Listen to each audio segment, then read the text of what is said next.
পাহাড় মানেই মন ভালো করার ঠিকানা। তোমরা কারা কারা আমার সাথে একমত কমেন্টে অবশ্যই জানিও। আমরা যাচ্ছি শিটংয়ের উদ্দেশ্যে। আগের জার্নিটা তোমাদের সাথে তো শেয়ার করেছি, কিভাবে আমরা পৌঁছালাম। সেটা যারা এখনও দেখোনি, আমার চ্যানেলের নামের নিচে লিঙ্কটা অ্যাটাচ করা আছে, ঝটপট দেখে এসো। হোমস্টেতে পৌঁছেই সাথে সাথে প্রচুর আদর আপ্যায়ন তো পেলাম। হোমস্টের ওনারের ব্যবহারও খুবই ভালো, আর আমাদের কোনো রকম কোনো অসুবিধা হয়নি, কারণ সবটাই আমরা বুক করেছিলাম দ্য ট্রাভেল ভাইবের মাধ্যমে। প্রায় একটা লিস্ট করে বেরিয়েছে বলতে পারো। আর তার মধ্যে তোমাদের তো বলেইছিলাম, প্রায় 2 দিনের মধ্যে সবটা বুক করে আমরা এসছি, তাই প্রচণ্ড কম সময় ছিল হাতে।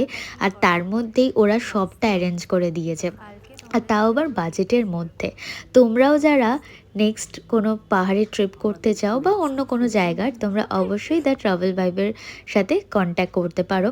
আমি কমেন্ট সেকশানে ওদের কন্ট্যাক্ট ডিটেলসটা দিয়ে দেবো।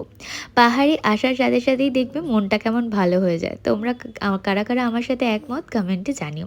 আসার সাথে সাথেই চা আর পকোড়া, উফ, জাস্ট জমে গেল সন্ধেটা। তারপর গল্প করতে করতে হয়ে গেল রাত, আর রাতে গরম গরম রুটি, ভাত, ডাল আর সাথে তরি তরকারি খাওয়ার একটা আলাদাই মজা। একটা ভিন্ন জায়গায় এসে গরম গরম খাবার খেয়ে মনটা একেবারে তৃপ্ত হয়ে গেল। তারপর ছিল সেদিন আমার বাবার রাত্রেবেলা বার্থডে সেলিব্রেশন, আর সেটা কিভাবে সেলিব্রেট করেছি সেটা তো আগের ব্লগে শেয়ার করেছি, যারা দেখোনি ঝটপট দেখে আসো। এটা হচ্ছে পরের দিন সকালবেলার ভিউ, কাঞ্চনজঙ্ঘা এখান থেকে অপূর্ব সুন্দর লাগে। বাকি সবটা শেয়ার করব তোমাদের সাথে পরবর্তী ব্লগে। তোমরা যারা আমার ব্লগটাকে পছন্দ করেছো, একটা লাইক করে দিও ভালো লাগলে, আর ভালো লাগলে কমেন্ট করে জানাতে ভুলো না তোমাদের আমার ব্লগটা দেখতে কেমন লাগছে। চলো দেখা হবে পরের ব্লগে।